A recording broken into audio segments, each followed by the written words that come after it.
Welcome to M2M coverage. We are here to recap again the midseason, the NBA's mark of the midseason. Now that All-Star is going on, and we just want to include Gabe this time and have our midseason awards, share our MVP, Rookie of the Year, Defensive Player of the Year, all that good stuff. We're going to be going through the awards, and we'll start with MVP because it's been Joel Embiid, it's been LeBron, it's been Giannis, everybody who we know to be dominant players. If I'm missing anybody for candidates for MVP, please feel free to correct me. James Harden, man. Yeah, He's James Harden, forgot that one. I conversation. knew I was forgetting something. But yeah, so we have four to five candidates for MVP. Edward, I'm gonna go first with you. Who is your MVP up to now in the NBA season? Oh, good question. It was a lot of back and forth with the MVPs. I think who did I pick? I think I put Luca, um, but that's not the case. To me, I think it's Jokic. He's putting up like 9 triple doubles right now. I think he's leading the most triple double right now. And yeah, without him, I think like the Denver Nuggets are not in a place right now. I think we could definitely see when they're in the losing streak, like he struggles, like whenever he struggles. So, I, to me, I think it's Jokic. Just how like how can he score the basket and also like how he distribute like to other teammates. So I really like that because I think that people don't give Jokic enough love. I think the Nuggets obviously, like he wouldn't get MVP today if the season were to end, but like he might be most deserving of MVP in from your argument. Gabe, who is your MVP? Jokic definitely provides an interesting factor in the sense that he might be statistically the most dominant, but I think my MVP so far is MVP'd because the Sixers are the first seed in the East somehow. I know the East is, considered a weak conference. There's only four winning teams as of today, but just overall, the 76ers have definitely outperformed compared to last year where they underperformed.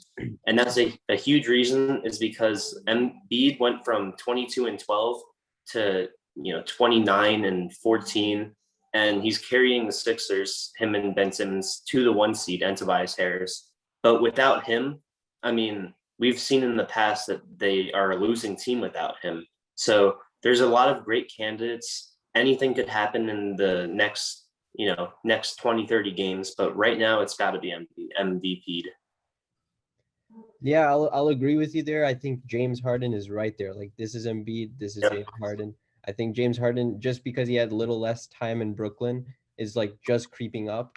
And also because KD and Kyrie were out, that adds to James Harden's case for MVP because he distributed the ball. He showed that he can get so many assists every game. Like he's not just a scorer, he's not just a step back dude who gets to the line. He can distribute the ball very well, and Kyrie and KD are really going to benefit from that moving forward.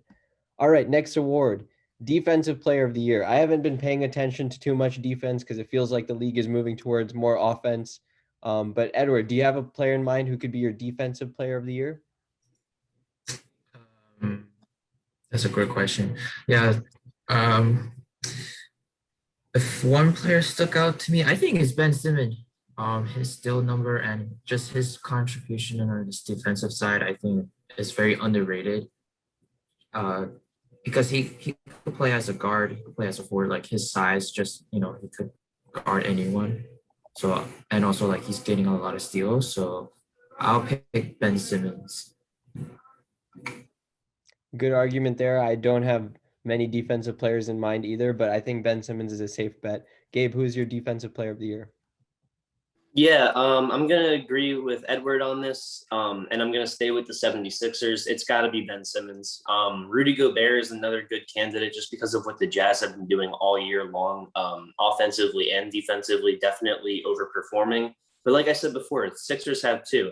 And their best defensive player, a few years ago, it was Embiid, but now I think it's Ben Simmons. And in a league that's so guard oriented, that's so wing oriented, with a few exceptions of the really dominant big men.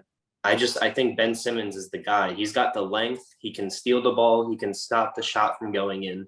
I just don't see anyone as of right now, and probably throughout the rest of the year, that can compete with him defensively. So I got to give him that award. Yeah, some names to mention are maybe like Giannis, who's still obviously just because of his physical stature. And then also I think this is not necessarily a candidate for defensive player of the year, but he's leading the league in blocks. It's Miles Turner. And Yeah. the Pacers, nobody's going to pay attention to them because they're not like in the top 8 seeds or whatever. They're not relevant right now. But I guess like blocks is something to consider because it feels like the defensive player of the year always has one of the leading blockers. Also, I'd like to add one more thing. I don't remember when he got good at defense, but I was looking at defensive efficiency and defensive player of the year rankings a few days ago, and Jamal Murray was a top 5 defensive player of the year candidate. I don't remember when this guy got amazing at defense. I remember he came into the league with a reputation of poor defense, and so were the Nuggets. So it's really interesting that he's up there. So definitely shout out to Jamal Murray. Yeah, I like that. We always love to see new faces in the defensive player of the year conversation because it can't just be Rudy Gobert and Anthony Davis every year, which it feels like for the past couple of years. Okay, let's move on to the next award, Rookie of the Year. I think this one is kind of clear cut, but if you guys have a wild card, then I'd love to hear it. But my pick right now is LaMelo Ball. Edward, do you disagree or agree? So I I would agree, but I think there is another player that I do like a little bit more, and I think is Tyrese Halliburton. He just put everyone under the radar, and like when he was playing, like the Kings were like pretty fun to watch, like how De'Aaron Fox and Tyrese and put Buddy Hield as a 3, and like offensively, like we have 2 ball handler who could shoot the ball, but yeah, right now Tyrese Halliburton's been injured, so I would say yeah, LaMelo is like the clear cut right now. Yeah, Tyrese Halliburton is probably second in the race because he's been the one who's been contributing to his team the most. The Kings are looking for scoring options, and he's definitely provided some of that. And then just also like his his player build is pretty good for a rookie, and it definitely has promise moving forward. Gabe, who's your Rookie of the Year? Yeah, I don't really even need to go too far into this one. It's Yeah. LaMelo Ball. I mean, there's some rookies that can maybe have a higher ceiling than him, like Edward said. But LaMelo's got the total package. It really feels like a my career player, the way his career has starting off of coming off the bench, getting little minutes, even his dad complaining about it, and then stepping into that starting role, getting triple doubles every other game. It's just no competition. This might be the easiest Rookie of the Year award that we've had since Michael Carter Williams. Yeah. Um, yeah, LaMelo Ball, aggressive, 3-point shooter. Everybody loves him. Let's move on to Sixth Man of the Year. Who is your Sixth Man of the Year, Edward? I guess some names to throw out there. First one that comes to mind for me is Mike Conley, for the Utah Jazz. But if you have anybody else. Mike Conley's considered. Oh, Oh, what? never I mind. think My he bad. was. My Yeah, I bad. was Jordan Clarkson. Jordan Clarkson. Oh, Jordan Clarkson. Yeah, Yeah. yeah. So a mid-season 6 man of the year is pretty hard because there's changes of like um who's get start and like that. But if one person I could think of right now, I think he is injured actually. Mid-season, I think it's Caris LeVert to before he got traded and all that stuff. When he was on the bench, like he's that go-to scorer. Um, yeah, so Jordan Clarkson is a good shout, but in my opinion, I think it's Caris LeVert. Like hopefully he comes back. So that's the thing. Like I think he's gonna start once he's back in Indiana. So his would not be there. So like Jordan Clarkson is my second option, I guess. Yeah. And I can't believe I said Mike Conley. I meant Jordan Clarkson. Just to clarify that again. Gabe, who's your Sixth Man of the Year? Yeah, it's Jordan Clarkson. Early on in the year, it might have been Patty Mills, to be honest, because he was putting up 20 points, 6 assists on a nightly basis, which is very unexpected, especially given how balanced the Spurs are and the fact that he's always been that guy that was thought of as like a seventh or eighth man. But as of right now, Patty Mills is still doing good, but his numbers have dropped a little bit. Jordan Clarkson's on the best team in the league, and he's putting up 20 points a night. And he's really just looking like a bucket. This is definitely the best he's ever been. And as a result, his improvement, a few other players on the Jazz improving, it's carrying them. I don't really see much competition with this, but there are some good runner-ups, but he's, in my opinion, the clear-cut favorite to win the award. Yes, sir. And with that, we will move on to most improved player. I'm not going to list any candidates. I just want to hear what you guys have to say. Edward, who is your most improved player? One person that jumped in my mind for most improved player, I think, is Julius Randle. How he played, like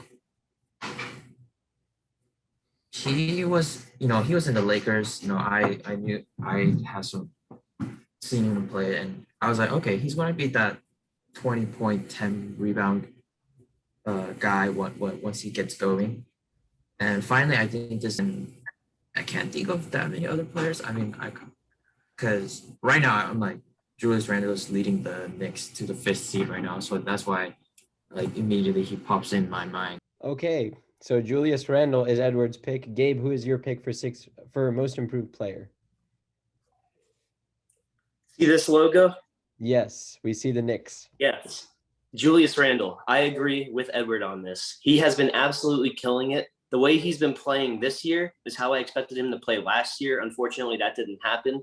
So coming into the year, I did not see him having anything close to this kind of performance. There's a few players that we expected to make the jump, and rightfully so are in the conversation, such as Jeremy Grant, Christian Wood if he was healthy all year. But Julius Randle, in terms of how unexpected the improvement was, I think he's got to be the favorite so far. And I got to say, Jeremy Grant in the All-Star game over Julius Randle. You think that, dog? But it's all good. The past is the past. Julius Randle's probably the most improved player favorite right now. But I mean, there's plenty more games. The Knicks are always, a little risky to bet on. So we'll just have to see. As of right now, I think it's him though. Yeah, I commented that on a post. I said Jeremy Grant was greater than Julius Randle. I'm definitely eating my words right now, but it's mostly because I haven't watched that many Knicks games. I need to watch a Knicks game because I'm still in the mindset that they're irrelevant, but they're actually a 5th seed now. So, being on the outside, I got to start watching Knicks games. That's my bad. Hey, I forgive you. Cool. Yeah, thank you. Thank you for forgiving me. Another name to just mention when it comes to most improved player, even though this person's not going to get the award, is Jaylen Brown, because he's definitely taken that step up from like very good role player, very good second option on the Celtics to primary almost 1B to Jason Tatum, or even 1A in certain cases. Jaylen Brown has definitely improved his game. He's become a scorer from everywhere, not just three. And I think we need to give him some love for that. All right, last award we have to talk about, Coach of the Year. There's some good options for this one. Edward, we'll go with you again. Man, this is a tough spot. So I can name 4. There's Doc Rivers, Tom Thibodeau, Quinn Snyder, and Monty Williams. Oh, if I had to pick one of those 4, I think those are like the clear 4. Right now, if I had to pick one coach right now, mid-season, this is mid-season, guys. I think it's Tom Thibodeau. I think how he managed, I'm going to name the Knicks roster for those who do not know the Knicks. They got Julius Randle, okay. Derrick Rose, they traded for. RJ Barrett, he went like a little slump, but he's back. Emmanuel Quickly, who is this guy? Well, he's back. I've seen him playing in college, and he was the killer, and I was looking forward to him. Obi Toppin, he was on and off, but I think he's back. Frank Ntilikina, I think he knows what his role is. It's that 3-and-D. Austin Rivers, very underrated player right now. Whenever he gets to play, that leadership. Mitchell Robinson, that's 5, and on and on. And I could name more. And then Kevin Knox was pretty impressive in some games, but those are the main players. To make Tom Thibodeau, okay, let's name the teams that I was expecting to be in the pit. I thought the Miami Heat was supposed to be there. I thought the Toronto Raptors was supposed to be there. I thought the Pacers was supposed to be there. I thought the Hawks was supposed to be there. I just named almost 5 teams. Did I say 5? Almost one. Yeah. 5 teams that I almost named should have been in that spot, and guess who's in the Knicks? And I think people brought off the Knicks to be out of the spot. And right now they're playing the best basketball I've seen in my time right now.